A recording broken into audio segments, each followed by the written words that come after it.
लोग कहते हैं कि चोरों में भी सम्मान होता है, एक प्रोफेशनल कोड, मतलब चोर चोर मौसेरे भाई एग्जिस्ट करता है। लेकिन हॉरेस डैनबी अब जानने वाला है कि धोखे, डिसेप्शन के इस हाई स्टेक्स गेम में सबसे डेंजरस वेपन न तो कोई अलार्म है और न ही कोई ताला, ये है एक चार्मिंग स्माइल। आज हम विक्टर कैनिंग की कहानी, एक क्वेश्चन ऑफ ट्रस्ट को एक्सप्लोर कर रहे हैं। यहाँ शिकारी खुद शिकार बनने वाला है। सब हॉरेस डैनबी को एक अच्छा रिस्पेक्टेबल सिटीजन समझते थे। 50 साल की उम्र में अनमैरिड और अपने लॉ की मेकिंग बिजनेस में 2 असिस्टेंट्स को एम्प्लॉय करने के लिए काफी सक्सेसफुल थे। लेकिन हॉरेस का एक सीक्रेट था। वह अच्छे और रिस्पेक्टेबल तो थे, लेकिन पूरी तरह से ऑनेस्ट नहीं थे। यहाँ तक कि वह जेल की लाइब्रेरी में रहते थे। पर यह सब हुआ कैसे? देखिए, हॉरेस की एक एक्सपेंसिव पैशन थी, रेयर महंगी किताबें, और इस शौक को फंड करने के लिए वह चोरी भी करते थे। लेकिन हॉरेस कोई कॉमन ठग नहीं थे। वह साल में सिर्फ एक सेफ लूटते थे, इतना ही चुराते थे जो उनका 12 महीने चल जाए और वह चुपके से एक एजेंट के थ्रू अपनी पसंद की किताबें खरीद सकें। अब जुलाई का महीना था। हॉरेस अपने नेक्स्ट मास्टरपीस की प्लानिंग कर रहे थे, शॉर्टओवर ग्रैंड्स। उन्होंने इस घर को 2 हफ्तों तक स्टडी किया था, इसके रूम्स, इलेक्ट्रिक वायरिंग, रास्ते और इसके गार्डन को देखा। उन्हें यहाँ तक पता था कि कंट्री लाइफ मैगजीन के एक आर्टिकल से कि सेफ कहाँ छुपा हुआ है, ड्राइंग रूम में एक पेंटिंग के पीछे। टाइमिंग परफेक्ट थी, फैमिली लंदन में थी और 2 नौकर मूवीज देखने गए थे।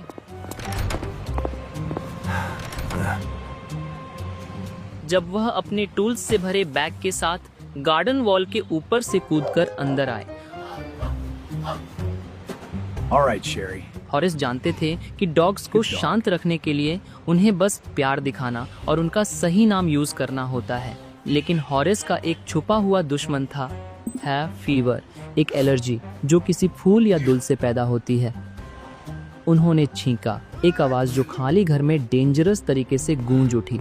उन्होंने सेफ को देखा, उसमें 15,000 पाउंड्स के गहने थे जो किताबों को खरीदने के लिए काफी थे। उन्होंने पूली बिल्ट बर्गलर अलार्म को इजीली बाईपास कर दिया। लेकिन जैसे ही वह काम करने बैठे, उनका है फीवर वापस आ गया। अचानक एक शांत, काइंडली आवाज डोरवे से आई। ये क्या है? सर्दी है या हे फीवर? वह वुमन यंग थी, काफी प्रीटी थी और वाइब्रेंट रेड ड्रेस में थी।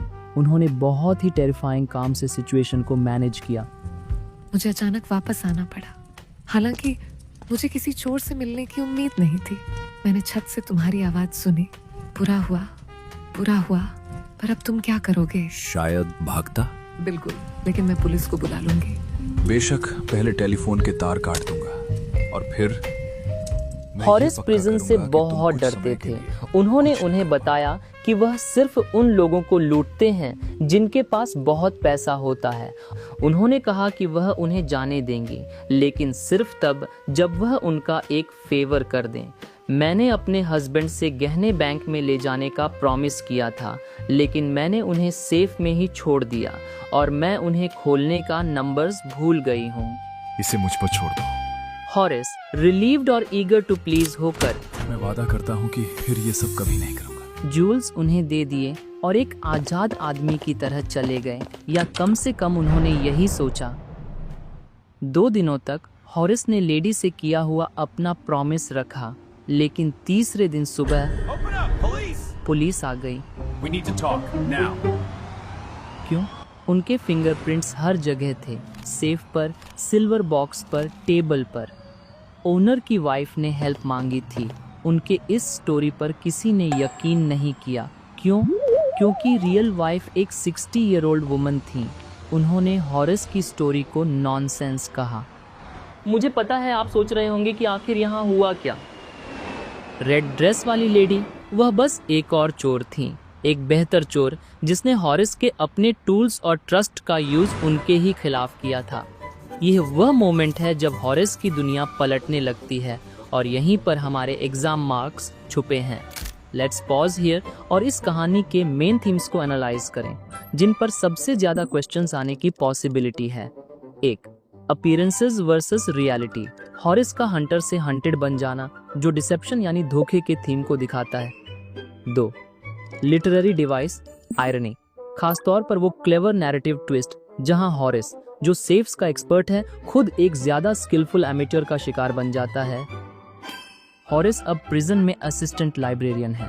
वह अक्सर उस चार्मिंग क्लेवर यंग लेडी के बारे में सोचते हैं जो उनके ही प्रोफेशन में थी और जिसने उन्हें इतनी बुरी तरह से ट्रिक किया।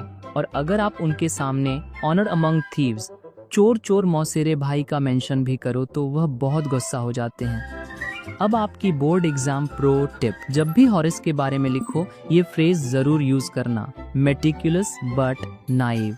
उसने फिजिकल हाइस्ट की प्लानिंग तो परफेक्ट की थी, लेकिन साइकोलॉजिकल टेस्ट में पूरी तरह फेल हो गया। साथ ही टाइटल के मीनिंग पर भी ध्यान देना बहुत जरूरी है।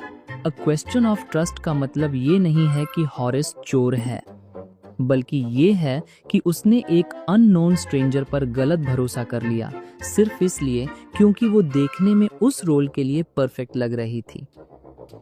अगर आपको ये वीडियो हेल्पफुल लगा तो और वीडियो के लिए सब्सक्राइब करें और प्रीवियस चैप्टर्स भी देखें।